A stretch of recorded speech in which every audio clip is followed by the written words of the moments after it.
after the unprecedented success of Thriller that the metamorphosis of Micheal Jackson became far more than just an artistic statement. It's as if it became his personal reality.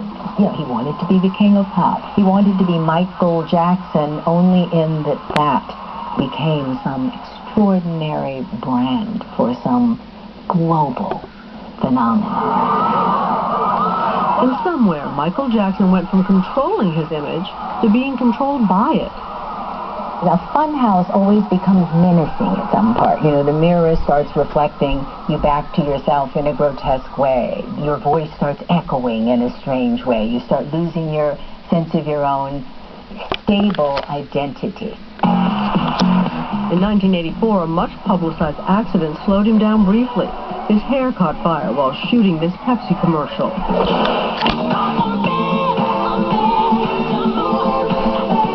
His next album, Bad, hit big. More than 20 million copies and another new look. A look that would evolve to this. How much surgery had to take place to go from this to this? His eyebrows are very, very high, so he probably had some sort of forehead lift or brow lift. His lips have been thinned out. They look like they might be tattooed.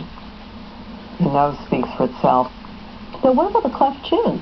There's a way of creating a cleft in his chin, but the reason why the operation hasn't become popular is he never looks real.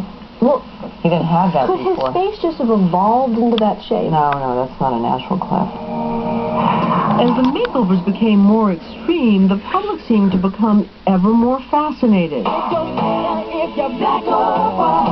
Jackson even seemed to tease his fans about the color of his skin in the music video, Black or White.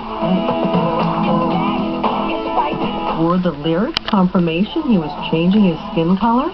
I'm not gonna spend my life being that color. Not according to Jackson, who in 1993 told Oprah Winfrey his skin color was transforming, but it was the result of a skin disease called vitiligo. I have a skin disorder that destroys the pigmentation of the skin. It's something that I cannot help.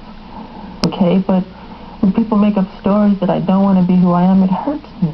It's the most unusual case of vitiligo I've ever seen. I think he's bleached his skin, possibly to blend in what might have been a vitiligo, but I have to wonder what came first, the vitiligo or the desire for lighter skin.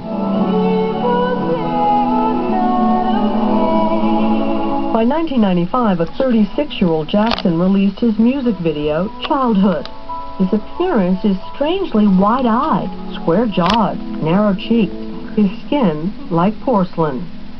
What's the look that he would like to have as a result? Well, it's obvious that he's trying to look Caucasian. His skin is whiter, his nose is getting thinner by every 6 months, his lips are getting thinner, his eyebrows are getting higher, his eyes are getting defatted every time, his cheekbones are getting bigger. But Jackson told Martin Bashir that just wasn't so. I'm telling you the honest truth. I don't do anything to my face. Honestly. Honestly, he says, I've had no plastic surgery on my face, just my nose.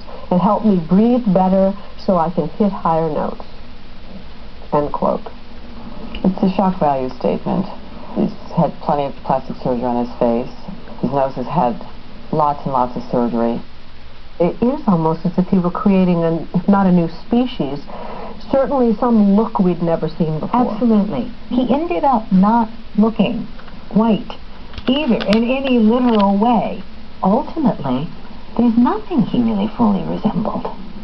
Nothing traditionally, realistically human. Dr. Stephen Hoffman performed plastic surgery on Micheal Jackson until the late 1990s. 10 years ago, he told 2020 he only did what Jackson asked him to do. I think he wanted a feature that bothered him to be made smaller, more sculptured. He's very happy with what he's done, okay? I think he's done more than I recommended in terms of the changes, yes.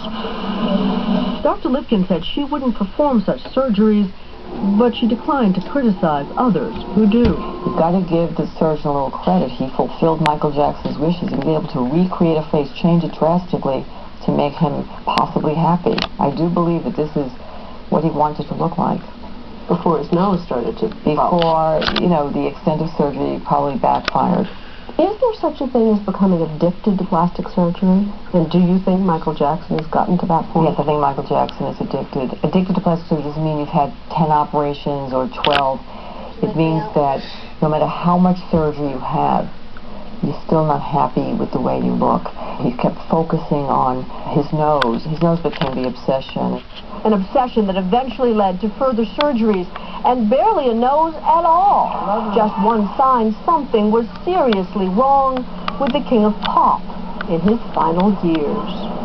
What I think has happened is that something in his nose, a graft, an implant, something has now come out through the skin. And that's why he's probably got a hole in his skin. I mean, it can't be healthy. They're called nasal cripples. Nasal cripples? Nasal cripples. People whose noses have been done so many times that there's no nose really to breathe through. Micheal Jackson has what we call an end-stage nose, a crucified nose, one that's beyond the point of no return.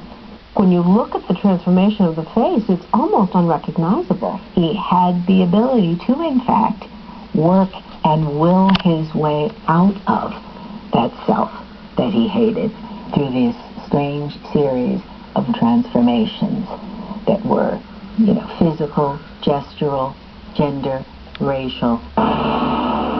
In his final years, Micheal Jackson's appearance continued to transform.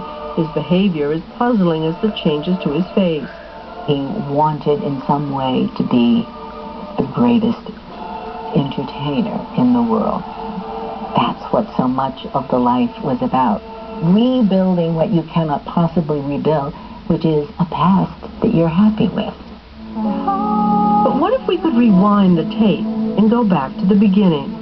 A computer image suggests this is what Micheal Jackson might look like today. But there is no going back, and no sign he would have wanted it, even if he could have had it.